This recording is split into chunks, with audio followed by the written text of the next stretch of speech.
Before we get started, I just wanted to say a few things. First, these characters and Haikyuu do not belong to me. Second, this is just for entertainment purposes, and I am in no way saying the characters act like this canonically. Third, I'm putting a TW for swearing and sexual references. Please enjoy the video. Have you guys heard of that trolley car riddle? Which one? You know the one where you're a trolley car driver, and up ahead you see 5 workers working on the tracks. You try to stop, but the brake is broken. The only thing you can do is turn right, but on that side of the track there is 1 worker also working. What do? Oh yeah, no, I remember that.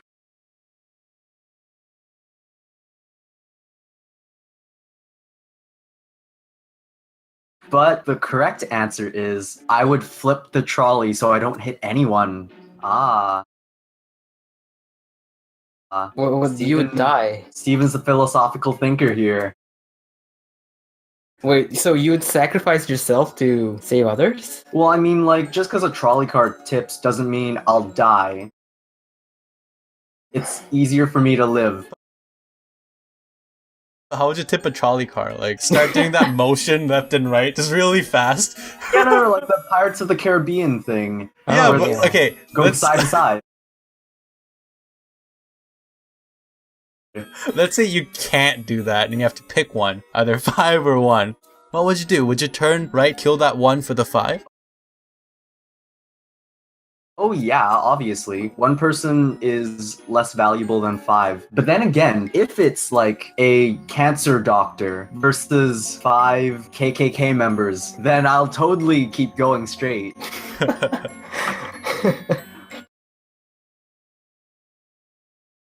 Yeah, same here. I think so. Yeah, I think that's how the majority of the people would answer.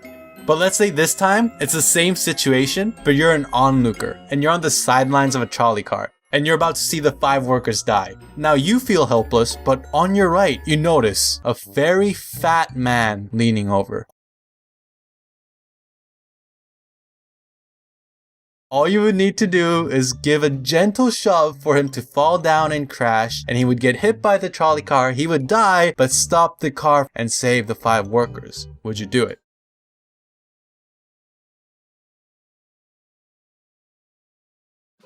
Well, I mean, like, if it takes just a simple push, then he's not very fat. No, he's So already you do leaning it? over. Like, he's really interested in this whole asking thing. for it. Oh my What a- god.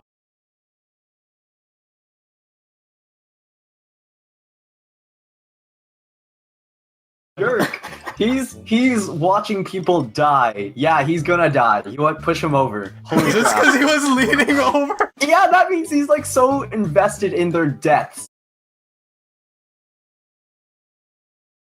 No, maybe That's he's panicking, maybe he's screaming. He himself has done nothing wrong. You don't know anything about him. Do you push him over?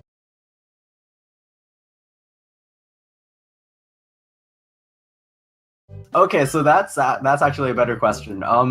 I'd still push him over. I mean, like, if it saves people, like, why not? Interesting. What about you, Hosa?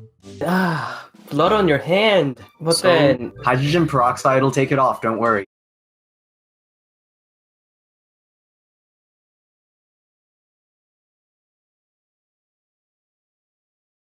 yeah, that makes it much better, doesn't it? I'll probably have to just be a bystander and not do anything. That makes me a bad person.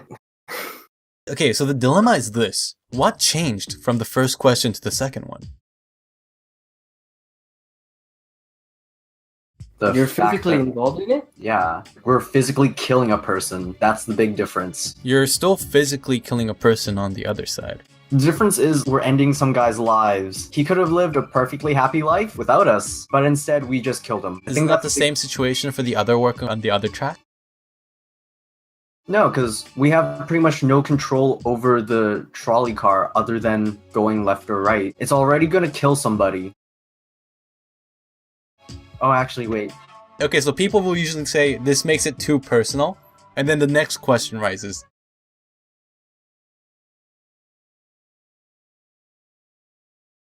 Let's say this time you're a doctor in an emergency room. There's 6 patients that come to you. They've been in a terrible trolley car accident. 5 of them are moderately injured, but 1 of them are very severely injured. You can spend all day on the severely injured and he will live, but the 5 will die. And if you care for the 5 moderately injured, the 1 will die. What would you do?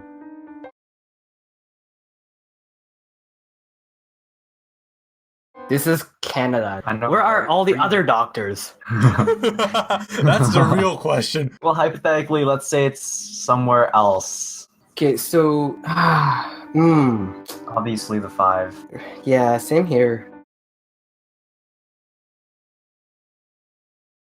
So say this time you're an organ transplant surgeon.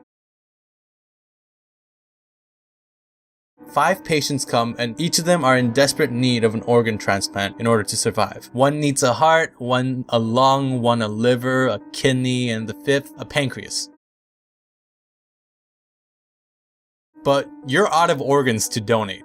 But it occurs to you, in the next room, there's a healthy guy who's in for a checkup and he's taking a nap.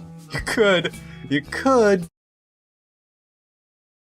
go in quietly, yank out 5 of the organs, and that person would die, but you can save the 5. Would you do it?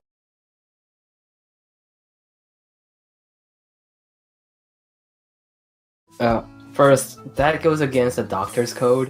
I agree. Yeah, no. So You got- lawsuits coming your way. No, let's say you can get away with everything. Well, then I wouldn't stop at this murder. I'd keep going.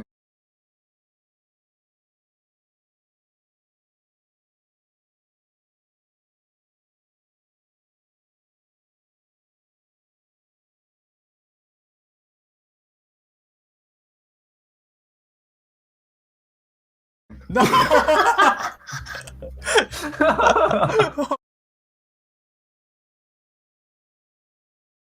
Oh no. No, think about this. Okay, no, let's be serious for a second. If you were in this situation with only this question, what would be your answer? I wouldn't do anything. Exactly. Yeah. Absolutely irresponsible. How dare you value the life of those other 5 people over that 1 other guy? I guess the reason why we're kind of struggling to answer this is because we've answered the previous questions.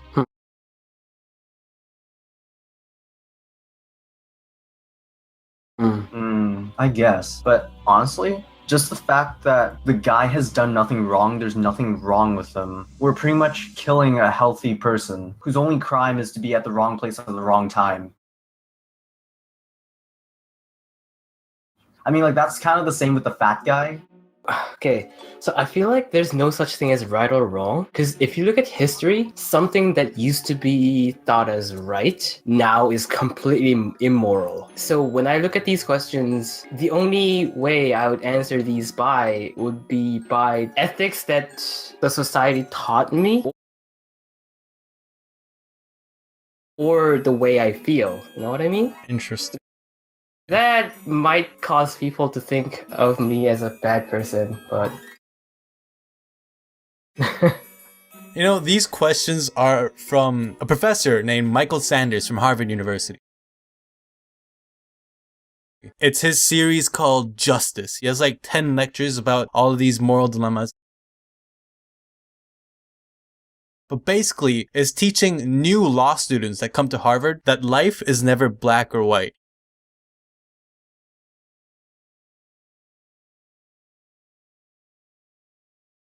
You know, some laws depend on the situation, and as future lawyers and judges, one must be able to analyze all different aspects and make proper decisions.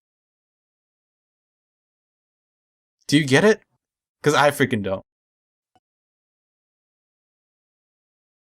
So yeah, no, definitely the law is up for interpretation in some parts of it. And I think with these kind of questions, it's just teaching people to think differently from a different perspective.